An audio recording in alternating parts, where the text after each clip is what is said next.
ক্ষেত্রে পরিণত করে, তাহলে গণতন্ত্র থাকবে না। বিজেপির হাতে এখানটায় এইভাবে গণতন্ত্র আক্রান্ত, মানে সংবিধান আক্রান্ত হচ্ছে। পার্লামেন্ট, শাসক দল, বিরোধী দল, শাসক দল কথা বলবে, বিরোধী দল কথা বলবে, তর্ক হবে, বিরক্ত হবে, সারা দেশের মানুষ শুনবেন, তার ভিত্তিতে সংসদের সিদ্ধান্ত হবে, জনগণ তার উপর ভিত্তি করে তার একটা মতামত তারা ঠিক করবে। আপনারা লক্ষ্য করেছেন গত যে বাজেট সেশন হলো, স্বল্প সময়ের জন্য লোকসভা নির্বাচনের আগে পূর্ণাঙ্গ বাজেট, মানে নতুন সরকার তৈরি হওয়ার পর নতুন পূর্ণাঙ্গ বাজেট তৈরি হবে, তার আগে 146 জন সাংসদকে লোকসভা রাজ্যসভা থেকে বের করে দিয়ে ব্রিটিশের যে কালো আইন আমাদের দেশের স্বাধীনতা সংগ্রামকে পর্যদস্ত করবার জন্য তৈরি করেছিল, বাতিল করার পরিবর্তে এই আইন আরো শক্তপোক্ত করবার জন্য বিজেপি সরকার নতুন নতুন কালো ধারা তার মধ্যে যুক্ত করেছেন, যাতে কেউ বাধা দিতে না পারে, বাধা দিলেও সুবিধা করতে না পারে। তার জন্য 146 জন সাংসদকে পার্লামেন্ট থেকে বের করে দিয়ে তাদের কণ্ঠস্বর স্তব্ধ করে এই কালো আইন পাস করে দিয়েছে। এই জায়গাটা হচ্ছে বিপদ। কথা বলার অধিকার, মত ব্যক্ত করার অধিকার, প্রচার মাধ্যমের স্বাধীনতা, সমস্ত কিছু আক্রান্ত হচ্ছে। প্রচার মাধ্যম তো তারা কুঠাসা করে বলদাবা করেছেন প্রায় 95 থেকে 98 বার। বড় বড় পুঁজিপতি যারা, কোটিপতি যারা, তারাই তো প্রচার মাধ্যম নিয়ন্ত্রণ করছেন। কাজে এটা পরিষ্কার। কাজে এই জায়গায় পাশাপাশি যেটা লক্ষ্য করা যাচ্ছে সেটা হচ্ছে ধর্ম নিরপেক্ষতা। আমাদের দেশ যখন স্বাধীনতার পর নতুন করে তৈরি হল, তার যে সংবিধান তৈরি হয়, তার মধ্যে অন্যতম গুরুত্বপূর্ণ বিষয় ধর্ম নিরপেক্ষতা। রাষ্ট্রের কোন ধর্ম থাকবে না। ভারত রাষ্ট্রের ভেতরে হিন্দু আছেন, মুসলমান আছেন, বৌদ্ধ আছেন, খ্রিস্টান আছেন, শিখ আছেন, আচাই আছেন। হিন্দু ধর্মের মধ্যে নানা ভাগ বিভাজন আছে। অসংখ্য মানুষ বিভিন্ন ধর্মে তারা বিভক্ত। কাজে রাষ্ট্র যদি নির্দিষ্ট করে কোনো ধর্মকে অনুসরণ করতে চেষ্টা করে, তাহলে সেই ধর্ম যে সুযোগ ভোগ করবে, অন্য ধর্মগুলি সেখানে অবহেলিত হবে, তাতে দেশের ঐক্য সংগতি বিনষ্ট হবে, সার্বভৌমত্ব আঘাতপ্রাপ্ত হবে। তাহলে আমাদের যারা বিরোধী শক্তি ভেতরে বাইরে ষড়যন্ত্র করছে আমাদের দুর্বল করার জন্য, তাদের হাতকে শক্তিশালী করা। তাই সংবিধানের মধ্যে ধর্ম নিরপেক্ষতার মতাদর্শ অন্তর্ভুক্ত করা হয়। তার মূল কথা, ধর্ম যার যার ডাক্তার। কেউ চাইলে ধর্ম করতে পারেন, কেউ না চাইলে ধর্ম নাও করতে পারে, কেউ চাইলে ধর্মান্তরিত হতে পারেন। ডক্টর বাবা সাহেব আম্বেদকর, তিনি তো হিন্দু ধর্মাবলম্বী ছিলেন। তিনি এই হিন্দু ধর্ম পরিত্যাগ করে বুদ্ধ ধর্ম অবলম্বন করেন, হাজার হাজার দলিত অংশের মানুষকে সঙ্গে নিয়ে। তিনি খুব ব্যক্ত করে বলেছেন, এই হিন্দু ধর্মের আশ্রয় থেকে আমার কি লাভ হচ্ছে? এই যে লাখো কোটি মানুষ যারা দলিত, মধ্যবিত্ত, পেছনে পড়া, খাবার নাই, বস্ত্র নাই, লজ্জা নেই, বারণের মাথা গুঁজবার জায়গা নাই, লেখাপড়ার সুযোগ পায় না, এই পরিবারের সন্তান সন্ততিরা অসুস্থ হলে পরে চিকিৎসার কোনো ব্যবস্থা নাই। কথা বললে এই হিন্দু ধর্মের যারা উচ্চস্তরে বসে আছেন তাদের কাছে কোনো গুরুত্ব মূল্য পাওয়া যায় না। তাহলে এই ধর্মের পতাকা তলে থেকে আমার কি লাভ হচ্ছে? এই ধর্মান্তরিত হয়ে তিনি বুদ্ধ ধর্ম গ্রহণ করেছেন। তিনি আমাদের দেশের সংবিধান প্রণেতা কমিটির সভাপতি এবং সেই সংবিধানের খসড়ায় এই ধর্ম নিরপেক্ষতার বিষয়বস্তু অন্তর্ভুক্ত হয়েছে। এবং সেখানে কি বলা হলো, ধর্মের নামে রাজনৈতিক দল করা যাবে না, ধর্মের কথা বলে ভোট চাওয়া যাবে না। যদি ধর্মের সুস্বরী দিয়ে কেউ ভোটে জিতেন, তাহলে প্রমাণ করতে পারলে কোর্টে যিনি জিতলেন এটা বাতিল হয়ে গেল, যিনি পরাস্ত হলেন তাকে ইচ্ছা করলেন বিচারকরা তাকেই জয় বলে ঘোষণা করতে পারেন, অথবা মনে করলেন ইলেকশন কমিশনকে আবার সেই কেন্দ্রে নতুন করে ভোটের আয়োজন করবার নির্দেশ দিতে পারে। এরকম ঘটনা 52 সালের পর থেকে এই সময়ের মধ্যে অনেক হয়েছে আমাদের কোর্টের সিদ্ধান্তের ভিত্তিতে। কাজে এই যে ধর্ম নিরপেক্ষতার দৃষ্টিভঙ্গি আমাদের ছেলে মেয়েদের পাঠ্যপুস্তকে, এই ধর্ম নিরপেক্ষতার দৃষ্টিভঙ্গিতে যেটা বলা হয়েছে, এখানে ধর্মের বিষয় থাকবে না। ছেলে মেয়েদের মানুষ হতে দাও, ভালো মন্দ বিচার করার ক্ষমতা অর্জন করতে দাও। তারপর বড় হয়ে যদি তারা মনে করে ধর্ম করবে, তারা ঠিক করবে কোন ধর্ম করবে, কোন ধর্ম করবে না। যদি ধর্ম করতে নাও চায় তাহলে কোনো অসুবিধা নেই, তার নাগরিকত্ব থাকবে, ভোটের অধিকার থাকবে, ভারতবর্ষের যে কোনো রাজ্যে তারা স্থায়ী বসতি স্থাপন করতে পারবে। এই যে ধর্ম নিরপেক্ষতার মৌল দৃষ্টিভঙ্গি এর বেদিমূলে একদিকে যেমন গণতন্ত্রকে আক্রান্ত করে ধ্বংস করছে, সংসদীয় গণতান্ত্রিক ব্যবস্থাকে ধ্বংস করে দেওয়ার চেষ্টা করছে, আরেকদিকে এই ধর্ম নিরপেক্ষতার বেদিমূলে বিজেপি RSS মিলিতভাবে আক্রমণ সংগঠিত করছে। মূল লক্ষ্য মুসলমান হিসেবে এখন শুধু মুসলমান না, তার পরবর্তী পর্যায়ে তারা খ্রিস্টানদের উপর আক্রমণ করার চেষ্টা করছে। কি খাবেন কি খাবেন না, কি পোশাক পরবেন কি পোশাক পরবেন, তাদের ছেলেমেয়েরা তাকে বন্ধু বাছাই করবে বন্ধু বাছাই করবে না, এই সমস্ত বিষয় তারাই নির্ধারণ করার চেষ্টা করছে।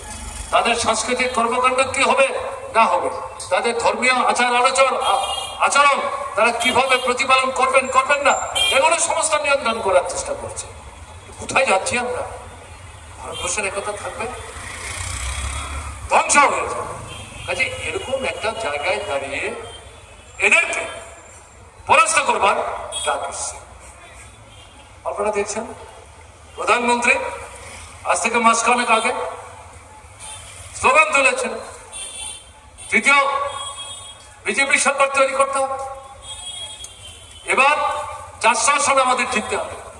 370 আসন বিজেপি, বাকি 30টা অন্য দল, তাদের সঙ্গে আরো 30টা দল আছে। কেন এই সংখ্যা চাইছেন? এই সংখ্যা হাতে পেলে পর সংবিধান পরিবর্তন করবার সুযোগ তাদের হাতে চলে আসবে। যদি পরিবর্তন করতে পারেন, ওই অনুসংহিতার আদলে ভারতবর্ষের সংবিধান হবে।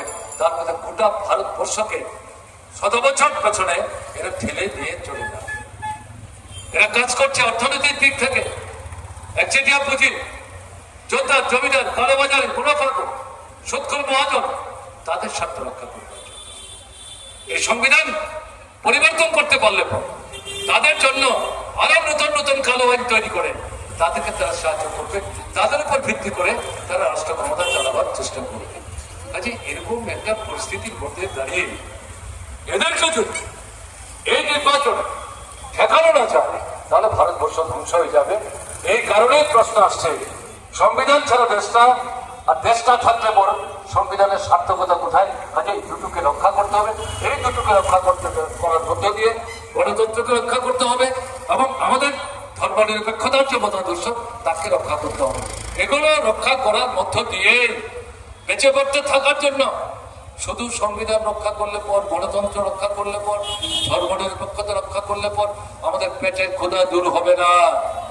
কাজ চাই, রোজগার চাই, খাবার চাই, চাকরি চাই, শিক্ষা চাই, চিকিৎসার জন্য ওষুধ চাই, পত্র চাই, হাসপাতাল চাই, ডাক্তার চাই, নার্স চাই, প্যারামেডিক্স চাই। করছে বিজেপি সরকার, করছে না, সম্পূর্ণ উল্টো দৃষ্টিভঙ্গি নিয়ে এগিয়ে যাওয়ার চেষ্টা করছে।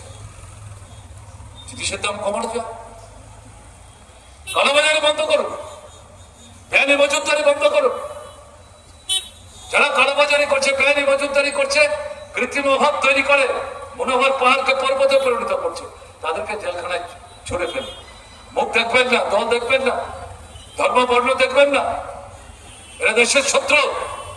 বিজেপি সরকারের ক্ষমতা আছে, হিম্মত আছে এবং জিনিসের দাম কমানোর জন্য পাশাপাশি কেন্দ্রীয় সরকার রেশনের দোকানের মাধ্যমে, যেখান থেকে 80-85 কোটি মানুষ জিনিসপত্র কিনে, সেখানে 13টা-14টা অত্যাবশ্যক সামগ্রী সস্তায় একদমে ভর্তুকিতে কেন্দ্রীয় সরকার সেখানে বন্টন করার ব্যবস্থা। টাকা থেকে আসবে? টাকা বেরোলো ডালমিয়া, সেখানে মফস্বল জৈন, রিলায়েন্স, আম্বানি, আদানি, এদের সঙ্গেই তো আপনাদের এখন উঠা করা বসা। তাদেরকে সাহায্য করছেন, তারা ট্যাক্স ফাঁকি দিচ্ছে, বিদেশে নিয়ে যাচ্ছে, অন্য নামে বিদেশে ব্যাংকের টাকা রাখছেন, তাদের দেশের স্পর্শ করছেন না। আমাদের জাতীয় ব্যাংক থেকে লক্ষ লক্ষ কোটি টাকা তারা নিয়েছে, ফেরত দিচ্ছেন না, এগুলো ছাড় দিচ্ছেন। গরিব মানুষ, মধ্যবিত্ত মানুষ জায়গা জমি বন্ধক রেখে ব্যাংক থেকে ঋণ নিচ্ছে, দিতে পারছে না, সেখানে তাদের জায়গায় সম্পত্তি ব্যাংক প্রুভ করছে, কিন্তু বড় বড় পুঁজিপুঁজিতে তাদের পেশাগ্র স্পষ্ট করার সাহস ঠিকমতো দেখাচ্ছে না। তাহলে সরকারটা কার পরিষ্কার হয়ে যাচ্ছে। কাজে এরকম একটা জায়গায় দাঁড়িয়ে আমরা যেটা বলছি, এই পদক্ষেপগুলো নিতে পারলে পর জিনিসের দাম কমানো যাবে। কে বলেছে জিনিসের দাম কমানো যাবে? বেকারদের আজকে আমাদের দেশের মধ্যে বেকার সমস্যা কোথায় গিয়ে দাঁড়িয়েছে? স্বাধীনতার পর থেকে গত 10 বছরে বিজেপি সরকারের দৌলতে অতীতের সমস্ত রেকর্ড ম্লান করে দিয়ে বেকারদের এটা বিরাট একটা বলা যায় শক্তি সেখানে সমবেত হয়ে বসে আছে, কোনো কাজ নাই করবে না। 18 থেকে 35 বছর বয়সী যারা আমাদের দেশের 140 কোটি মানুষের মধ্যে, তাদের ভাগ হচ্ছে 100 জনের মধ্যে 66 জন। পৃথিবীর কোন দেশে এত বেকার নেই। এই বেকারদের মধ্যে মাধ্যমিক থেকে বিশ্ববিদ্যালয়ে পাশ করা, সঙ্গে ডাক্তার আছে, ইঞ্জিনিয়ার আছে, এদের সংখ্যা 83 ভাগের বেশি। ভাবতে পারছেন দেশ কে তৈরি করবে? 65-70 বছরের বৃদ্ধ না এই যুবক যুবতী? কি করে তারা দেশ তৈরি করবে? তাদের তো কাজে লাগাতে হবে। পরিকল্পনা কে করবে? কেন্দ্রীয় সরকার করবে, রাজ্য সরকার করবে। তাদের কাজে লাগাতে হবে। কোথায় সেই পরিকল্পনা? নাই তো। এই যে নতুন স্থান তৈরি করলেন বিজেপি, প্রধানমন্ত্রী নিজে 40 থেকে 41 মিনিট বক্তৃতা করে তাদের দিল্লির হেডকোয়ার্টার থেকে এই ইস্তাহার প্রকাশ করলেন। আমি তার সমস্ত বক্তৃতাটা শুনেছি প্রথম থেকে শেষ পর্যন্ত। কোথাও জিনিসপত্রের দরদাম কমানোর বিরুদ্ধে কোনো কথা নেই, কালোবাজারিদের বিরুদ্ধে ব্যবস্থা নেওয়ার কোনো কথা নেই, সস্তা জিনিস রেশনের দোকানের মাধ্যমে বন্টন করার মধ্য দিয়ে বাজারের জিনিসের দাম কমিয়ে আনার কোনো কথাবার্তা সেখানে নেই, বেকারদের চাকরির জন্য কোনো ব্যবস্থা সেখানে নেই, কৃষকদের ফসলের ন্যায্য দামের জন্য কোনো প্রতিশ্রুতি সেখানে নেই। তাহলে কি করে আমাদের অর্থনৈতিক ক্ষেত্রে যে সমস্যাটা তৈরি হয়েছে তার থেকে আমরা উদ্ধার পাবো? আমাদের ছেলে মেয়েদের চাকরি কি করে হবে? সেই জায়গায় দাঁড়িয়ে আমরা যেটা বলছি, জিনিসপত্রের দরদাম যেমন কমানো যায়, যে কথাগুলো বলছি, শূন্য পদ কেন্দ্রীয় সরকার রাজ্য সরকারের দপ্তরে লাখো লাখো কয়েক কোটি, এগুলো পূরণ করতে হবে কেন্দ্রীয় সরকারকে। নতুন পদ তৈরি করতে হবে, নিয়মিত নিয়োগের ব্যবস্থা করতে হবে। অস্থায়ী নিয়োগ না, অস্থায়ী নিয়োগের কোন নিশ্চয়তা নেই, এটা বাতিল করতে হবে। এবং সংরক্ষণ বাতিল করে দেবে কেন্দ্রীয় সরকারের দপ্তরে, রাজ্য সরকারের দপ্তরে, রাষ্ট্রায়ত্ত সংস্থা, বেসরকারি প্রতিষ্ঠানে সংরক্ষণ বজায় রাখতে হবে। এবং প্রতিনিয়ত প্রতি বছর কি কেন্দ্র কি রাজ্যের সরকারকে নতুন নতুন ডেভেলপমেন্টের কাজ যদি করেন, নতুন কর্মসূচি যদি হাতে নেয়, নতুন কর্মী লাগবে, তার মধ্য দিয়েই তো আমাদের বেকার ছেলে মেয়েদের কাজের নতুন নতুন সুযোগ সৃষ্টি হবে। এই যে দৃষ্টিভঙ্গি, এই দৃষ্টিভঙ্গি নিয়ে ইন্ডিয়া ব্লকের তরফে এই নির্বাচনে বিজেপিকে পরাস্ত করে কেন্দ্রের বিকল্প গণতান্ত্রিক ধর্মনিরপেক্ষ জনমুখী অর্থনৈতিক কর্মসূচি নিয়ে কাজ করার মতো একটা সংযোগ তৈরি করার আবেদন সেখানে জানানো হয়েছে। কি আমরা লক্ষ্য করছি? 190টা আসনের ভোট হয়েছে, 2 দফা আপনারা দিয়েছেন পশ্চিমবাংলার ভোট। তাদের মূল্যায়ন কি? আমার মূল্যায়ন, বামপন্থী কমিউনিস্ট পার্টির মূল্যায়ন, বামপন্থী দলেরও মূল্যায়ন। কোন দলীয় নেতা না, এরা রাজনীতির চর্চা করেন, বিভিন্ন বিষয় নিয়ে গবেষণা করেন, ভোটের সময় তাদের সক্রিয়তা বেশি। দুটো ভোট হয়ে যাওয়ার পর তারা 2019-এর ভোটের ফলের সাথে এই যে 2 দফার ভোট হলো, এগুলো তুল্যমূল্য বিশ্লেষণ করে বলছেন বিজেপির ভোট তো 19-এর চাইতে কমবে। এই প্রথম দফার ভোটে কমেছে, দ্বিতীয় দফার ভোটেও কমেছে। হিন্দি এলাকায় তারা যে আসন পেয়েছিল, এই 2 দফার ভোটে 190 আসনের মতো হিন্দি এলাকায় তাদের আসন 19-এর তুলনায় কমবে। এগুলো সুষমার জন্য দক্ষিণের রাজ্যগুলোতে তারা থাবা বিস্তার করার চেষ্টা করেছিল, ওখানে তারা দাঁত ফোটাতে পারেনি, ওখানে তারা 1-2 আসন পাবে না। এর অর্থটা কি? এর অর্থ হচ্ছে বিজেপি তৃতীয়বারের জন্য সরকার তৈরি করার সম্ভাবনা ক্রমশ দূর থেকে দূরে চলে যাচ্ছে। ফলে প্রধানমন্ত্রী এখন আর 400 আসনের বেশি কথা বলছেন না। আবকিবার বিজেপি সরকার এই স্লোগানের সেভাবে কিন্তু দিচ্ছেন। সংবিধান পরিবর্তনের যে চিন্তা করছিল, সংরক্ষণ বাতিল করার যে চিন্তা করছিল, এখন আরএসএস এর প্রধান মোহন ভগবত তাকে পর্যন্ত নামাতে হয়েছে। প্রতিরক্ষা মন্ত্রী, স্বরাষ্ট্রমন্ত্রী, প্রধানমন্ত্রী সবাই মিলে বলছেন না না, আমরা সংবিধান পরিবর্তন করবো না, আমরা সংরক্ষণ বাতিল করবো না, যা আছে তাই থাকবে। কারণটা কি? এই 2 দফার ভোটে তারা বুঝতে পেরেছেন হাওয়া উল্টো দিকে ভোট নিতে শুরু করেছে। মানুষ তার জীবনের তিক্ত অভিজ্ঞতার মধ্য দিয়ে একটা সিদ্ধান্তে উপনীত হতে শুরু করেছেন যে না, আর না, বিজেপি সরকার বিকল্প সরকার তৈরি করতে হবে। আপনাদের এই পশ্চিমবাংলায় 42টা আসন, এখানে বামফ্রন্ট এবং কংগ্রেস সমঝোতা করে নিজেদের মতো আসন ভাগ করে নিয়ে এই ভোটের লড়াইয়ে তারা ঝাঁপিয়ে পড়েছে। আপনারা কেউ কেউ প্রশ্ন করবেন, তৃণমূল কি তাহলে ইন্ডিয়া ব্লকে নয়? এটা তৃণমূলকে জিজ্ঞেস করলে বুঝতে পারবেন, তার জবাব তো আমরা দিতে পারবো না। পশ্চিমবাংলায় কেন্দ্রে বিজেপিকে ক্ষমতার থেকে হটিয়ে বিকল্প সরকার তৈরি করার স্লোগান দিতে গিয়ে বিজেপিকে শুধু পরাস্ত করলে চলবে, পশ্চিমবাংলার তৃণমূলকেও পরাস্ত করবে। তৃণমূল তো তৈরি করেছে আরএসএস, যে আরএসএস এর অঙ্গীকারে বিজেপি চলে, এই সরকারটা নিয়ন্ত্রিত হয়। আপনারা কেউ শুনেছেন? বামপন্থী ফ্রন্টের দায়িত্বশীল নেতৃত্ব বারবার বলছে এই তৃণমূল আরএসএস তৈরি করছে। আরএসএস এর নেত্রীকে এর বিরুদ্ধে কথা বলতে, আরএসএস এর কোন নেতাকে এর বিরুদ্ধে কথা বলতে শুনেছেন? অথবা তৃণমূলের কোন নেতা নেত্রীকে এর বিরুদ্ধে কথা বলতে শুনেছেন? না। তার অর্থ কি? কাজে এই জায়গায় দাঁড়িয়ে বিজেপি সরকারের মধ্যে ছিলেন আপনাদের রাজ্যের মুখ্যমন্ত্রী। দিল্লিতে যখন বিজেপি সরকার জনবিরোধী আইন আনে, হয় তারা হাত তুলে সমর্থন করেন, নাহলে মাথা নিয়ে বসে থাকেন, অথবা নানা উচিলায় ওয়াক আউট করে বেরিয়ে আসে। কেন্দ্রের বিজেপি সরকার আর দুর্নীতি সমর্থন, পশ্চিমবাংলার তৃণমূল দুর্নীতি সমর্থন। এটা আমার মুখ থেকে আপনাদের শুনতে হবে, এটা মানে মার কাছে মাসির গল্প বলা হবে না। আপনারাই তো আমার সাথে সবচেয়ে বেশি ভালো জানেন। এই যে 26,000 চাকরি চলে গেল কার দৌলতে, আপনারাই সবচেয়ে ভালো জানেন। এই পরিস্থিতির মধ্যে দাঁড়িয়ে বিজেপি ভোটের আগে যাত্রা মঞ্চের সেনাপতি এবং প্রতিপক্ষের সেনাপতির মধ্যে যে লড়াই হয় কাঠের তলোয়ারে, এই নির্বাচনের সময় বিজেপি তৃণমূল এই যাত্রা মঞ্চের লড়াই করছেন। আসলে তলে তলে সমঝোতা। বামফ্রন্ট তাদেরকে আটকাতে হবে, তার সঙ্গে সমঝোতা করছে কংগ্রেস, তাদেরকে মাথা তুলতে দেওয়া যাবে না, এবং আসন ভাগ বটনা করে কংগ্রেস এবং বামফ্রন্টকে বিচ্ছিন্ন রেখে তৃণমূল এবং বিজেপি যাতে ভাগ বটনা করে 2019-এর মতো এগুলো দখল করতে পারেন, এই চিন্তা নিয়ে অগ্রসর হচ্ছে। একে প্রতিহত করতে হবে। গত পঞ্চায়েত নির্বাচনে মানুষ রুখে দাঁড়িয়েছেন, দৃষ্টান্ত স্থাপন করেছে। আমি আপনাদের কাছে আবেদন করি, তৃণমূল নিয়ে কোনো ভয়গ্রস্ত হবে না। আবার যাদের মধ্যে এই ভাবনা আছে তৃণমূলকে মোকাবেলা করতে গেলে পর বামফ্রন্টকে 2019-এ দেখা গেছে আপনারা সমর্থন না করে মনে করেছেন বিজেপিকে ভোট দিলেই হবে, ভোট দিয়েছেন। 5 বছরের অভিজ্ঞতা কি? দেশের সর্বনাশ হচ্ছে, পশ্চিমবঙ্গের সর্বনাশ হচ্ছে।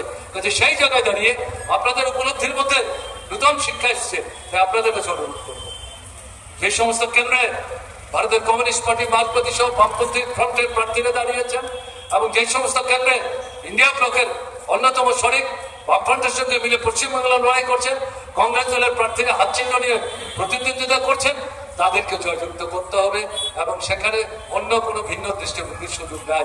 এই যে কেন্দ্র, তার পাশের যে কেন্দ্র, দুটো কেন্দ্রে মার্কসবাদী কমিউনিস্ট পার্টির প্রার্থীরা প্রতিদ্বন্দ্বিতা করছেন।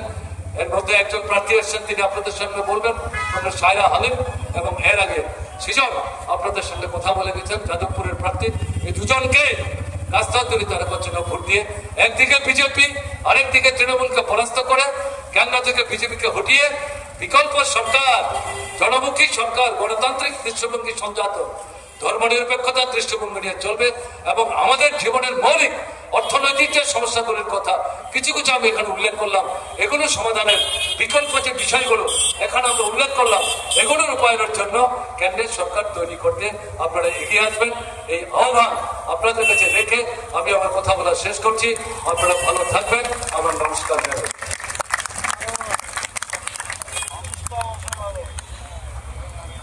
কমরেড মানিক সরকারকে আমরা যাদবপুরের পক্ষ থেকে ধন্যবাদ, অভিনন্দন জানাই তার সুচিন্তিত মতামত রাখার জন্য। আমাদের এখানে উপস্থিত হয়েছেন আমাদের দক্ষিণ কলকাতা কেন্দ্রের বামফ্রন্ট মনোনীত এবং জাতীয় কংগ্রেস সমর্থিত প্রার্থী, সিপিআইএম প্রার্থী সায়রা শাহ হালিম। আমি সায়রা শাহ হালিমকে কিছু কথা বলার জন্য অনুরোধ করব।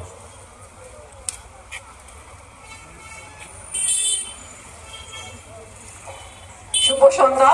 প্রথমে আমি সবাইকে সংগ্রামী অভিনন্দন জানাই। তো আমার একটু গুড ফরচুন এই কমরেড এখানে বসে আছে, such a honest comrade, এতগুলো inspiring comrade. I am truly honored, sir, to have you here. আমি এটাই বলতে চাই যে এই বছর কোনো সাধারণ ইলেকশন নয়। এই ইলেকশন প্রত্যেক মা বোনের ইলেকশন, প্রত্যেক সন্দেশ খালের মা বোনের জন্য ইলেকশন।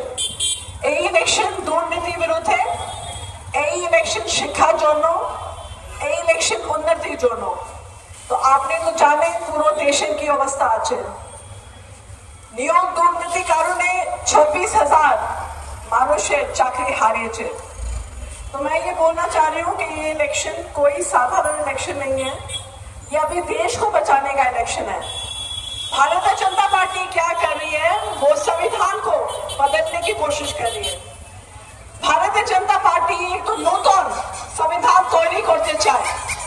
मैं ये बोल रही हूँ कि भारतीय जनता पार्टी चाह रही है कि हम लोग का जो freedom fighters and all are freedom fighters and the members of the Constituent Assembly যার কনস্টিটিউশন তৈরি করেছে, ওই কনস্টিটিউশনকে একটু ছেড়ছাড়, একটু পরিবর্তন করতে চায়।